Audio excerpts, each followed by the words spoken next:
जय हिंद। A great good evening to all. मैं सुमित कुमार सिंह आप तमाम यूपीएससी एस्पायरेंट्स या कोई अदर कम्पिटिटिव एग्जामिनेशन की तैयारी कर रहे विद्यार्थियों का इस मगधपुत्र यूपीएससी यूट्यूब चैनल में अभिनंदन करता हूँ। माय डियर फ्रेंड्स, आज हम इस कह सकते हैं कि वीडियो में ह्यूमैनिटेरियन कॉरिडोर्स के बारे में जानेंगे। ठीक है, कि मानवता के लिए, ठीक है, एक कॉरिडोर बनाया जाता है किन परिस्थितियों में, जब कहीं भी दो देशों के मध्य में भीषण युद्ध, कॉन्फ्लिक्ट, संग्राम या लड़ाई चल रही होती है। कह सकते हैं कि युद्ध किन्हीं भी परिस्थितियों में जो है, कह सकते हैं कि कोई भी समस्या का समाधान नहीं हो सकता, या फिर पूरे के पूरे मानव समाज के लिए, मानव जाति के लिए यह हानिकारक ही होता है। लेकिन हर एक समय में किसी न किसी भी वर्ल्ड के पार्ट में, वैश्विक अगर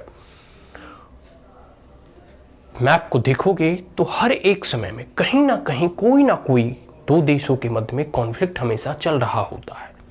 रिसेंटली अफगानिस्तान में, सीरिया वगैरह में थोड़ा कमा, तो कभी देखोगे इजराइल और फिलिस्तीन में कॉन्फ्लिक्ट चलते रहता है, कभी चाइना और ताइवान में, भारत और चाइना से, भारत और पाकिस्तान से, कभी जो है वेस्ट एशिया, कभी साउथ ईस्ट एशियन नेशन, कभी दो विश्व युद्ध भी पूरे विश्व देखा है। तो हमेशा कहीं ना कहीं जो है पूरे के पूरे वैश्विक स्तर पे अगर आप इसका मूल्यांकन करेंगे या विश्लेषण करने का प्रयास करेंगे तो किसी ना किसी एक भौगोलिक परिदृश्य में आपको युद्ध चलता हुआ नजर आएगा। ठीक उसी प्रकार अभी कह सकते हैं यूक्रेन और रसिया का कॉन्फ्लिक्ट चल रहा है, सभी को मालूम है, जिसमें कि भारत के कई हजार ऐसे जो है नागरिक को हो या फिर विद्यार्थी को हो जो यूक्रेन में खासकर MBBS की पढ़ाई और बहुत सारे पढ़ाई जो भी होता है करने के लिए वो जाते हैं और वहाँ फंसे होते हैं, और ऑपरेशन गंगा के तहत उन्हें अब इवैक्यूएट किया जा रहा है। तो सिर्फ भारत के ही यूक्रेन में नागरिक हैं ऐसा तो है नहीं, पूरे विश्व के लोग वहाँ, जो भी जैसे विद्यार्थी कोई बिजनेस के तौर पे गया हो, कोई खेल के तौर पे गया हो, जिस भी पर्पस के लिए गया हो, वहाँ वो उस युद्ध के मध्य में फंस जाते हैं।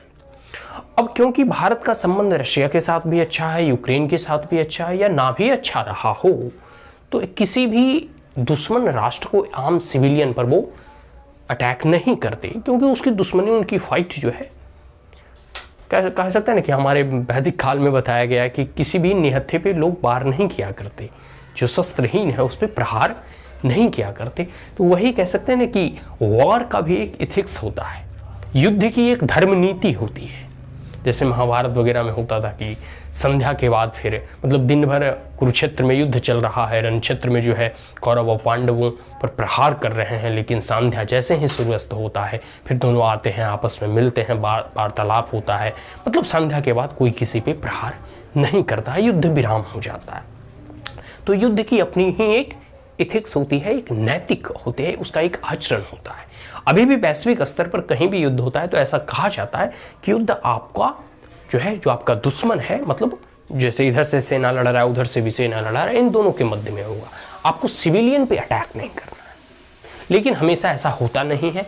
आपने जापान के नागासाकी और हिरोशिमा में जो USA के द्वारा बॉम्ब ड्रॉप किया गया था, इस सिविलियन के ऊपर ही अटैक किया गया था, ताकि जापान इससे अपने आप को विड्रॉ करे, और सबसे बड़ी बात है कि आत्मसमर्पण करे। तो ऐसे बहुत बार आपको देखने को मिल जाता है जबकि सिविलियन पर बहुत अटैक किया जाता है, या फिर उसे बहुत उस युद्ध के दौरान नुकसान उठाना पड़ता है। दुर्भाग्य से भारत के भी एक स्टूडेंट, एक नागरिक जो है, उस युद्ध की परिस्थिति में उनको कह सकते हैं वो जख्मी हुए, और खैर वो अब भारत जो है लाए जा चुके हैं, और बहुत सारे ऐसे लगभग 20,000 से भी अधिक विद्यार्थियों को भारत जो है अपना वतन जो है स्वदेश ऑपरेशन गंगा के तहत वापस लाया गया है।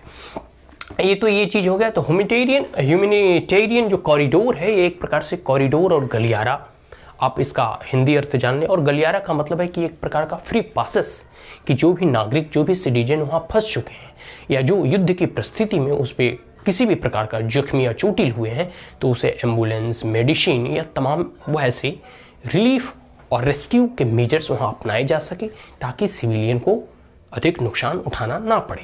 और क्योंकि अभी इस ग्लोबलाइज्ड एरा में, इस ग्लोबल विलेज में पूरे के पूरे जो है एक देश दूसरे देश से इंटरडिपेंडेंट और इंटरकनेक्टेड होते हैं, तो कोई व्यापार के लिए, कोई पढ़ाई के लिए, कोई खेल के लिए, कोई अन्य अपने अपने पर्पस होते हैं, एक जगह से दूसरी जगह लोग जाते आते रहते हैं। तो उस परिस्थिति में हर एक देश के नागरिक जो है यूक्रेन में फंसे हैं, फिर यूक्रेन का भी जो है हर एक नागरिक अलग अलग देशों में है, बहुत लोग रसिया में भी है, लेकिन रसिया तो उतना इफेक्टेड है नहीं, क्योंकि रसिया तो हिल कर मार रहा है यूक्रेन में, तो यूक्रेन का ही लोग जो है अधिक क्षतिग्रस्त हैं, और भारत का या फिर अन्य देशों के जो लोग यूक्रेन में रह रहे हैं वहाँ अब उसे वहाँ से निकलना पड़ रहा है युद्ध के हालात में। तो ह्यूमैनिटेरियन कॉरिडोर एक प्रकार का डीमिलिटराइज्ड जोन है। डीमिलिटराइज्ड जोन कहने का मतलब है कि वहाँ पे अब कोई भी मिलिट्री एक्शन नहीं लिया जाएगा, या फिर वहाँ पर युद्ध विराम हो चुका है कुछ समय के लिए, ताकि जो भी सिविलियन वहाँ से निकलना चाहे, उस वहाँ कह सकते हैं उस देश को छोड़ना चाहे या उस जगह को छोड़ना चाहे छोड़ दें, या फिर कोई ऐसे हैं जो उससे चोटिल हो गए हैं, क्षतिग्रस्त हो गए हैं, उसे एम्बुलेंस, उसे खाना पानी जो की व्यवस्था की जाए ताकि वो जीवित रह सके जो भी वहाँ फंस चुके हैं। ठीक है, तो स्पेसिफिक एरिया एक सभी पूरे देश को कर दिया जाता है ऐसा नहीं, कोई स्पेसिफिक एरिया में अनाउंस करके कह दिया जाता है कि हम इतने दिनों तक या इतने घंटों तक हम इस एरिया में युद्ध विराम करते हैं, दोनों पक्षों में सहमति बनती है तब, और जो भी मानव यहाँ फंसा हुआ है, जो भी ह्यूमन बींग यहाँ अभी अटक चुका है वो निकल ले।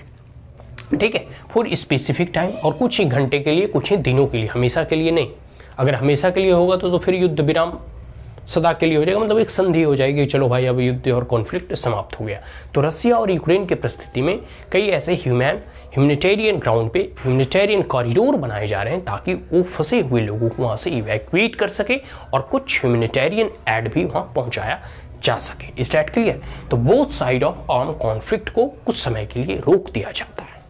ठीक है, अब है कि इसमें मुख्यतः मध्यस्थता या फिर आवाज़ें किनके द्वारा उठाई जाती है, तो जो वर्ल्ड के ह्यूमन राइट्स कमीशन वगैरह हो गए या फिर यूनाइटेड नेशन ऑर्गेनाइजेशन वगैरह हो गए, ये सब सारे मिलकर जो है अपील करते हैं कि कुछ समय के लिए युद्ध रोका जाए ताकि जो नागरिक वहाँ फंस चुके हैं वहाँ से उन्हें इवैक्यूएट कर लें। तो यूएन हो गया, जो ह्यूमैनिटेरियन कॉरिडोर बनाया जाता है, मतलब बनाया गया, यूनाइटेड नेशन के द्वारा कहा जाता है कि it is a possible form of a temporary pause of arm conflict. यह एक पॉसिबिलिटी है जो कुछ समय के लिए टेम्प्रोरली, ठीक है, कुछ समय के लिए युद्ध पर विराम लगा दिया जाता है, युद्ध को रोक दिया जाता है। ठीक है, ताकि वहां से नागरिक को सेफली निकाला जा सके। आगे है कि अगर फूड वगैरह पहुंचाना हो, भोजन पानी की व्यवस्था करनी हो तो वह भी पहुंचाया जा सके। मेडिकल एड वगैरह जैसे उपचार के मेडिसिन वगैरह पहुंचानी हो, और ब्राउट इन द एरिया, उस एरिया में लाए जाते हैं। ठीक है, एंड सिविलियन इवैक्यूएटेड, और जो भी नागरिक वहां से निकलना चाहते हैं उन्हें निकाला जाता है। ये क्लियर हो गया। लेकिन इसके कुछ कंसर्न भी होते हैं। ठीक है, कंसर्न ये होते हैं कि used by the UN observers. कई बार ऐसा देखा गया है क्योंकि यूक्रेन और रसिया में कॉन्फ्लिक्ट चल रहा है, तो रसिया का एलिगेशन है कि इस ह्यूमैनिटेरियन कॉरिडोर के माध्यम से यूएन के ऑब्जर्वर या फिर जो भी विदेशी मीडिया वगैरह है, ठीक है, वो वहाँ पर जाएगी, एनजीओ वगैरह, जर्नलिस्ट वगैरह, और पूरे के पूरे उस ह्यूमैनिटेरियन कॉरिडोर के कह सकते हैं कि उपयोग का वह दुरुपयोग करने का प्रयास करेगा और फिर रसिया पर झूठे एलिगेशन थोपे जाएंगे। ये तो उनके तर्क हैं। लेकिन जो आम लोग होता है या फिर जो वहाँ फंसे हुए होते हैं, उन्हें तो वहाँ से निकलना ही होता है। कोई भी युद्ध की जगह में अगर कोई फर्स्ट सिविलियन जाता है तो वहाँ से जितना जल्दी हो सके वहाँ उसे इवैक्यूएट करके उसे बाहर निकाला जाता है। गेन एसेस, स्वाभाविक सी बात है कि इसमें कोई बड़ी चीज़ नहीं है कि यूएन के ऑब्जर्वर, एनजीओ या मीडिया वगैरह वहाँ सेंध लगा। मीडिया वगैरह का भाई उसको तो कवरेज चाहिए, और जो बहुत अपने आप को करेजियस होते हैं वो युद्ध के ग्राउंड फील्ड में भी जाते हैं, ठीक है, कवर करने के लिए।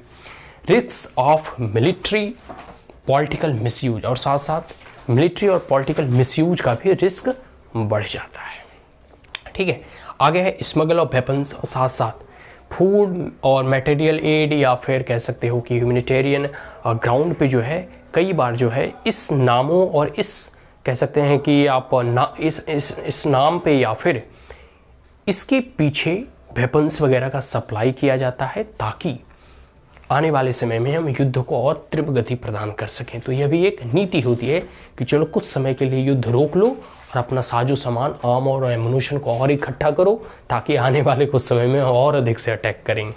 तो यह भी एक जो है युद्ध की रणनीति अपनाई जाती है। ठीक है, तो आगे है फ्यूल वायलेंस, जो कि आने वाले समय में युद्ध को और तीव्र गति प्रदान करेगा और युद्ध और भीषण कह सकते हो कि रूप में वह लड़ा जाएगा।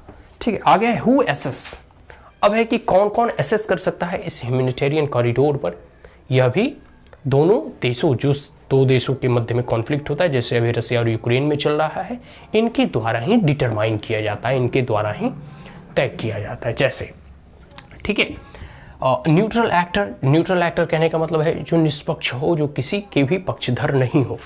जैसे कई बार होता है कि अगर रसिया के लोग जाएं या फिर यूक्रेन के लोग जाएं तो एक दूसरे पे एलिगेशन लगा सकता है कि भाई रसिया वाला कहा जाएगा, यूक्रेन वाला कहा जाएगा, वहाँ फूड पहुँचाने, मेडिसिन पहुँचाने, भोजन पानी की व्यवस्था करने। ठीक है, अब है कोई न्यूट्रल एक्टर जाएगा, निष्पक्ष, ना रसिया का होगा ना यूक्रेन का होगा, तो जैसे कोई बहुत बड़े एनजीओ वगैरह, यूनाइटेड नेशन ऑर्गेनाइजेशन से जो ह्यूमैनिटेरियन या यूएनएचआरसी से, ह्यूमन राइट्स कमीशन के वगैरह जा सकते हैं, और रेड क्रॉस सोसाइटी वगैरह के लोग वहाँ जा सकते हैं, कुछ वहाँ रिलीफ मटेरियल लेके। ठीक है, तो ये सब सारी की सारी चीज़ डिटरमाइन दोनों पक्षों के द्वारा ही किया जाता है। आगे है टाइम डिटरमाइंड, साथ साथ समय भी निर्धारित किया जाता है कि इतने से इतने बजे तक, इतने से इतने घंटों तक जो है ये कॉरिडोर खुला रहेगा, उसके बाद फिर से लड़ाई शुरू कर देंगे। ठीक है, आगे है मीन्स ऑफ ट्रांसपोर्टेशन, और कौन कौन से ट्रांसपोर्ट की व्यवस्था की जाएगी इसके भी जो है निर्धारण, या फिर कौन कौन ट्रांसपोर्ट उधर से गुजर सकता है, यह भी तय इसी के द्वारा किया जाता है, दोनों पक्षों के द्वारा। ये क्लियर हो गया ह्यूमैनिटेरियन कॉरिडोर से आप क्या समझते हैं, इसकी आवश्यकता क्या है, इसके कंसर्न क्या है, और यह क्यों जरूरी है किसी भी दो देशों के मध्य में हो रहे विवाद या कोई भी कॉन्फ्लिक्ट या वॉर की स्थिति में। आज के लिए इतना ही, अब हम इस वीडियो को यहीं समाप्त करते हैं। If you are the first time on my channel, then like it, share it, as well as subscribe it. Also press the bell icon. And if there were any queries, comments, suggestion, advice, you may comment in the comment box. Thank you once again. Have a great day.